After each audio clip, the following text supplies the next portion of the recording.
Dear friends, आज के video में हम सेलुलर टेक्निक नंबर 6 यानी टिश्यू कल्चर डिस्कस करेंगे। तो सबसे पहले हम इसके मीनिंग की तरफ आते हैं। टिश्यू कल्चर का मतलब क्या है? लफ्ज़ टिश्यू आपको पता है, ग्रुप ऑफ सेल्स, यानी सेल्स को हम क्या कहते हैं? ग्रुप ऑफ सेल्स को हम कहते हैं tissue. And culture mean growth. याद रखिए, ग्रोथ के दो टाइप्स हैं। एक को हम कहते हैं नेचुरल ग्रोथ और एक को हम कहते हैं आर्टिफिशियल ग्रोथ। नेचुरल ग्रोथ कौन सा ग्रोथ है? वो ग्रोथ जो कि लिविंग बॉडी के अंदर खुद ब खुद होता है।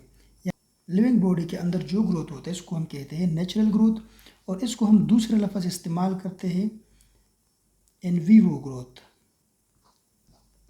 ठीक है। और दूसरे नंबर पे हमारे पास है आर्टिफिशियल ग्रोथ। आर्टिफिशियल ग्रोथ कौन सा ग्रोथ है? इसका अपोजिट है वो ग्रोथ जो कि लिविंग बॉडी की से बाहर होता है, आउटर ऑफ लिविंग थिंग्स। अब जब आउट ऑफ लिविंग थिंग्स होगा तो ये कहाँ होगा? ये ग्रोथ होगा लेबोरेटरी में, ठीक है, या किसी ख़ास मीडियम में होगा। और इस किस्म के ग्रोथ को हम इन विट्रो ग्रोथ कहते हैं। That is called in vitro growth. यानी मैंने आपको बताया कि दो किस्म के ग्रोथ हैं। एक को हम इन विवो ग्रोथ कहते हैं जो कि लिविंग बॉडी के अंदर हो, जो भी काम लिविंग बॉडी के अंदर हो। फ़र्ज़ करें आप लिविंग बॉडी के अंदर को स्टडी करते हैं, लिविंग बॉडी को स्टडी करते हैं, इसको हम इन विवो स्टडी कहते हैं। ठीक है। इस तरह इसका जो ग्रोथ होगा, लिविंग बॉडी का ग्रोथ या लिविंग बॉडी के अंदर जो ग्रोथ होगा related to the living body, that is known as in vivo growth. और जो आउट ऑफ लिविंग बॉडी होगा, जो लेबोरेटरी में होगा या किसी खास मीडियम में होगा, इसको हम इन विट्रो ग्रोथ कहते हैं। सो यहाँ पे जो हम टिश्यू कल्चर पढ़ते हैं ये टिश्यू का ग्रोथ है, बट ये टिश्यू का ग्रोथ है लेकिन कहाँ है? लेबोरेटरी में है या किसी खास मीडियम में है या आउट ऑफ लिविंग थिंग्स है। That is why this growth is also known as a in vitro growth. In vitro growth. Now let's define tissue culture. The growth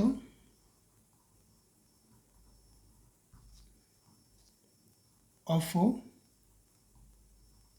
tissue or cells outside of a living body in a medium is called tissue culture. Okay. Tissue culture tissue या cell का growth है जो कि living body से बाहर होगा किसी medium में।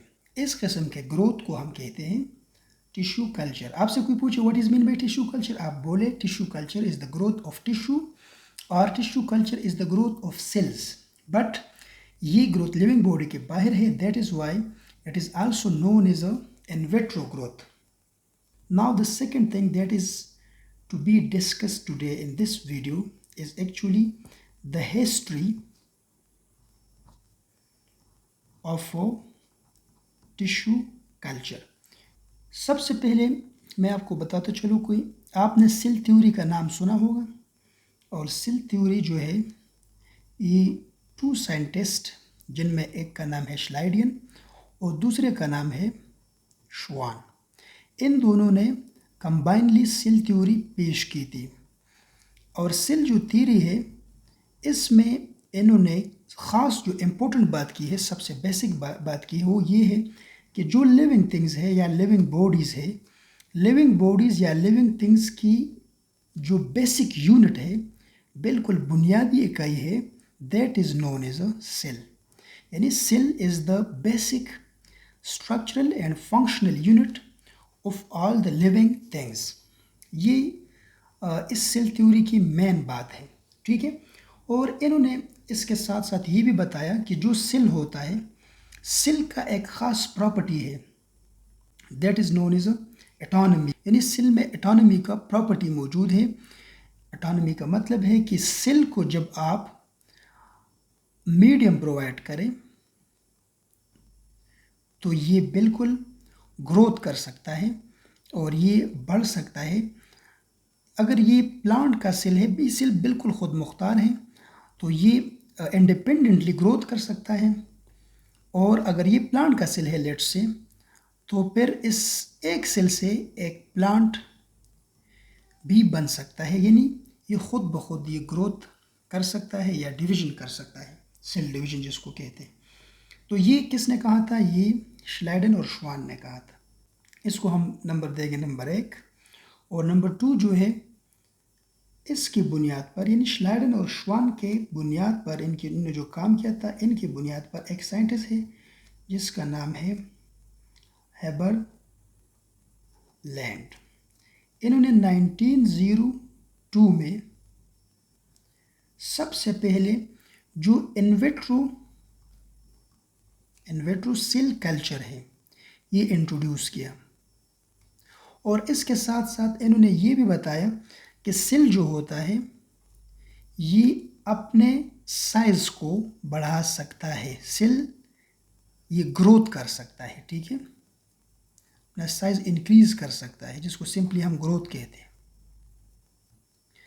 लेकिन इन्होंने ये भी कहा कि सेल ये डिवीजन नहीं कर सकता, ग्रोथ कर सकता है बट कैन नॉट डिवाइड। इस वजह से, यानी सेल डिवीजन नहीं कर सकता, इस वजह से इस साइंटिस्ट की जो थ्योरी है ये फेल हो गई। लेकिन इसके बावजूद भी इस साइंटिस्ट को बायोलॉजिकल वर्ल्ड में फादर ऑफ टिश्यू कल्चर माना जाता है। क्यों father of tissue culture? Why? Because इन्होंने टिश्यू कल्चर की तरफ सबसे फर्स्ट जो कदम है वो उठाया।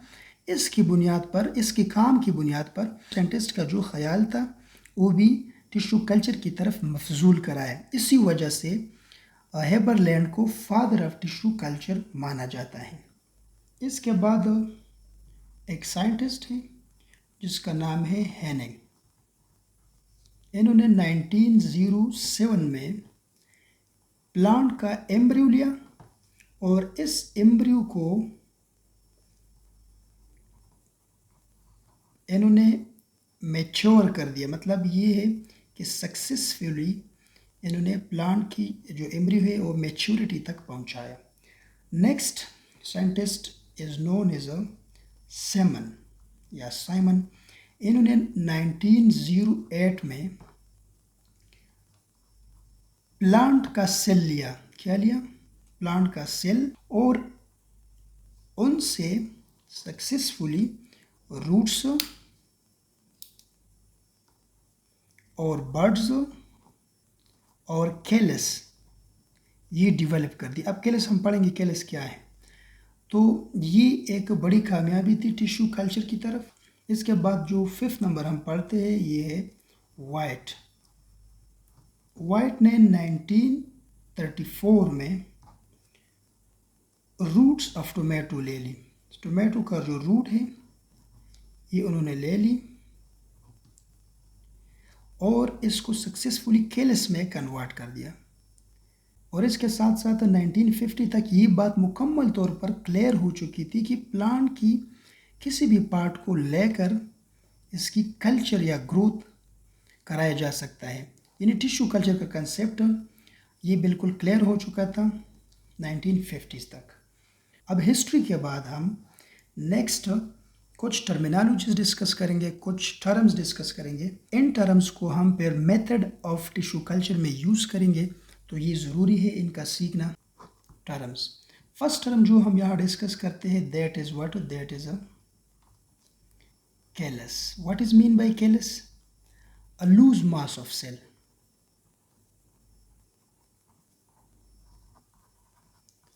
ठीक है, सेल का जो ग्रुप होता है और लूज ग्रुप होता है इसको हम कहते हैं कैलस। और याद रखिए callus undifferentiated mass of cell होता है, यानी इसमें जो सेल्स है, फ़र्ज़ करें ये एक सेल है और ये एक सेल है, ये सेल है, ये मुख्तलिफ सेल्स हैं लेकिन ये अनडिफ्रेंशिएटेड है। ये एक जैसे सेल्स हैं और इनकी फंक्शंस मालूम नहीं, ये सिर्फ ग्रोथ करता है। ठीक है, इसमें हमें ये पता नहीं चलता कि इन सेल से फॉर एग्जांपल क्या बनेगा, शूट बनेगा, इनसे रूट्स बनेंगी, ये पता नहीं चलता। इस हालत में इसको हम क्या कहते हैं, कैलस। ठीक है, नेक्स्ट जो इम्पोर्टेंट पॉइंट है दैट इज अ मीडियम। तो मीडियम तो आपने बार बार सुना होगा। लफ्ज़ मीडियम का मतलब क्या है? मीडियम ये असल में एनवायरनमेंट है जो कि टिश्यू की ग्रोथ के लिए दरकार है। वो एनवायरनमेंट जो टिश्यू की ग्रोथ के लिए दरकार है that is called a medium. ठीक है, और इस मीडियम में आपके पास क्या क्या होगा? इसमें आपके पास सुक्रोज होना चाहिए क्योंकि ये इस टिश्यू की ग्रोथ के लिए चाहिए। इसके अलावा विटामिन्स होगी, इसमें प्रोटीन्स होगी, इसके अलावा इनऑर्गेनिक साल्ट होगा और साथ साथ हार्मोन्स भी इस मीडियम का हिस्सा होगी। कौन से हार्मोन मोस्टली इसमें होगी? ऑक्सिन हार्मोन और इसके अलावा साइटोकाइनिन हार्मोन्स। ऑक्सिन किसके लिए चाहिए? ये प्लांट का जो रूट है, रूट्स की ग्रोथ के लिए चाहिए, और साइटोकाइनिन ये शूट की ग्रोथ के लिए चाहिए, स्टेम की ग्रोथ के लिए दरकार है। तो ये मीडियम का हिस्सा होगा। इसके बाद जो थर्ड टर्म है दैट इज अ डिफरेंशिएशन।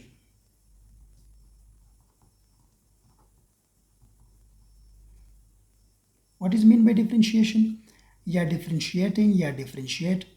इसका मतलब ये है कि आपके पास जो मास ऑफ सेल्स है और हमें इसमें ये पता चल जाए कि इन सेल से जो है रूट्स बनते हैं और इन सेल से फॉर एग्जांपल शूट बनते हैं, इनसे लीफ बनते हैं। फिर इसको हम क्या कहते हैं? इसको हम कहते हैं डिफरेंशिएशन। यानी सेल ने अपना फंक्शन रिकॉग्नाइज कर दिया, सेल को ये पता चल चुका है कि मुझसे क्या बनना है, दैट इज कॉल्ड डिफरेंशिएशन। यानी सेल का जो फंक्शन है वो वाज़िह हो चुका है। ठीक है, इसके साथ जो फोर्थ इंपॉर्टेंट टर्म है वो है एपिकल बर्ड। एपिकल बर्ड, ठीक है। एपिकल बर्ड क्या है? वो बर्ड जो टॉप पे होता है, टॉप बर्ड, इसको कहते हैं एपिकल बर्ड। या जो न्यू बर्ड बनता है प्लांट में उसको हम कहते हैं एपिकल बर्ड। तो जब भी आप टिश्यू कल्चर करते हैं इसमें ज़्यादातर एपिकल बर्ड यूज़ होता है। यानी जो न्यू बर्ड होता है इसको अपने प्लांट से अलग करना है और फिर इसको मीडियम में रखकर इसको ग्रो करके नया प्लांट इससे बनाना है। Apical bud is actually the new bird of a plant. और इसके बाद फिफ्थ नंबर जो टर्म है that is x plant. X plant वो बर्ड है जो कि आपने प्लांट से हासिल किया है, ये वो टिश्यू है जो कि आपने प्लांट से हासिल किया है। और term number six that is a totipotency. It is the property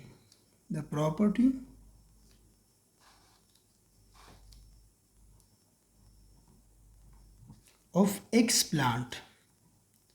ये एक्स प्लांट की प्रॉपर्टी है to give rise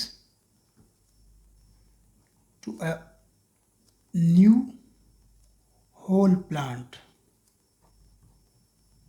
x plant की वो प्रॉपर्टी जिसके ज़रिए वो एक्स प्लांट एक नए प्लांट में तब्दील हो सकता है, एक मुकम्मल प्लांट बन सकता है, इससे इसको टोटिपोटेंसी कहते हैं। ठीक है, ये प्लांट में ये सलाहियत मौजूद है। आपने ग्रेप्स देखे होंगे, आप ग्रेप का कोई भी हिस्सा सॉइल के अंदर रखें तो उससे एक नया ग्रेप, एक मुकम्मल ग्रेप का प्लांट बन सकता है क्योंकि इसमें टोटिपोटेंसी का प्रॉपर्टी मौजूद है। अब आते हैं मैकेनिज़्म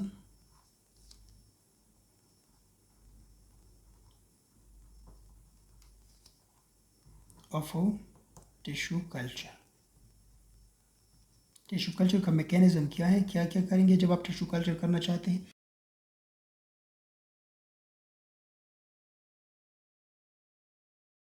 मैकेनिज़्म में आप सबसे पहले सिलेक्शन ऑफ प्लांट टिश्यू करेंगे। उस टिश्यू को सेलेक्ट करें जिसको, मतलब उस प्लांट को सेलेक्ट करें जिसका टिश्यू आप लेना चाहते हैं। तो सिलेक्शन ऑफ प्लांट टिश्यू में क्या है कि उस टिश्यू को आप सेलेक्ट करें सिलेक्शन के बाद आप उस टिश्यू को प्लांट से अलग करें या प्लांट से हासिल करें, that is known as extraction from plant, यानी टिश्यू को प्लांट से आप हासिल करें। ठीक है, इसके बाद जो टिश्यू आपने हासिल कर दिया इसको आप स्टीरिलाइज करें। स्टीरिलाइज करने से क्या होगा, टिश्यू स्टीरिलाइजेशन। इससे ये होगा कि अगर इस टिश्यू के साथ कोई माइक्रोब्स या कोई जर्म्स मौजूद है तो मर जाएंगे और ये इस टिश्यू को नुकसान नहीं पहुंचा सकेंगे, तो स्टेरिलाइजेशन इसके लिए ज़रूरी है।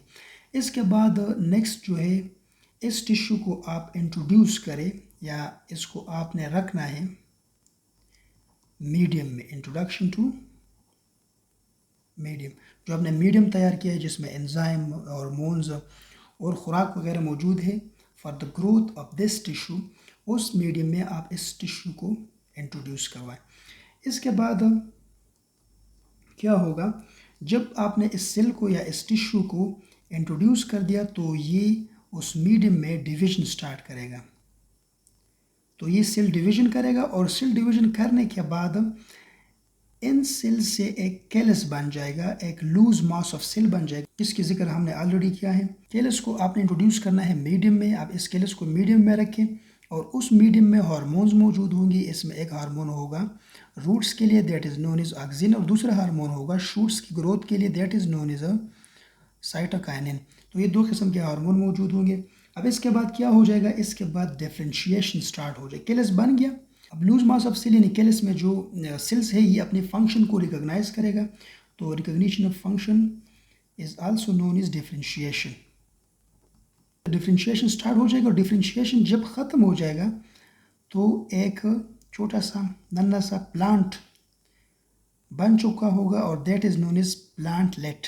ओके, प्लांटलेट बन गया। प्लांटलेट के साथ आप क्या करेंगे, इसको आप मीडियम से उठाएं और इसको सॉइल यानी मिट्टी के अंदर रख दें, तो ये एक नए और मुकम्मल प्लांट बन जाएगा। ये मैकेनिज्म है for water for the tissue culture. ठीक है, अब टिश्यू कल्चर की इम्पोर्टेंस क्या है, what are the importance of tissue culture. इसकी इम्पोर्टेंस में सबसे पहले ये है कि अगर आपको एक पौधा पसंद है, उसकी पैदावार ज़्यादा है फ्रूट्स की या सब्ज़ी की, और आप चाहते हैं कि इसी तरह और पौधे आपके पास हो, तो फिर इसके लिए टिश्यू कल्चर का मेथड इस्तेमाल होता है। यानी इससे आपके जो डिज़ायर्ड प्लांट्स है इनको इंक्रीज़ कर सकते हैं, टू इंक्रीज डिज़ायर्ड प्लांट्स, और इस पे बड़ा कम टाइम लगता है, तो कम टाइम में आप ज़्यादा पौधे पैदा कर सकते हैं। इसके साथ साथ जो थर्ड इम्पोर्टेंस है वो ये है कि इसके ज़रिए आप डिज़ीज़ फ्री प्लांट या डिज़ीज़ रेजिस्टेंट प्लांट पैदा कर सकते हैं। यानी इस मेथड से आप जो प्लांट हासिल करेंगे वो डिज़ीज़ फ्री होंगे। ठीक है, उसमें बीमारियां ये नहीं आएंगे। इसके अलावा वो प्लांट जिनमें सीड नहीं है तो इस मेथड को आप यूज़ कर सकते हैं इन अ सीडलेस प्लांट। ठीक है, उनकी भी आप टिश्यू कल्चर करके इनकी एग्जैक्ट कॉपीज़ हासिल कर सकते हैं। और इसका जो फिफ्थ इम्पोर्टेंस है वो ये है, use in those plant in which sexual reproduction is not possible. तो उन प्लांट में भी आप इस मेथड को इस्तेमाल कर सकते हैं। इसका मतलब है कि ये मेथड यानी टिश्यू कल्चर बहुत ज़्यादा इम्पोर्टेंट मेथड है और इसके ज़रिए आप वो प्लांट हासिल कर सकते हैं जो आपको बहुत पसंद, जो अच्छी क्वालिटी की प्लांट है और जो ज़्यादा पैदावार देते हैं, जिसमें बीमारियां ना हो। इस तरह के प्लांट टिश्यू कल्चर के ज़रिए आप हासिल कर सकते हैं। नेक्स्ट वीडियो में हम एक और सेलुलर टेक्निक डिस्कस करेंगे। So stay with us.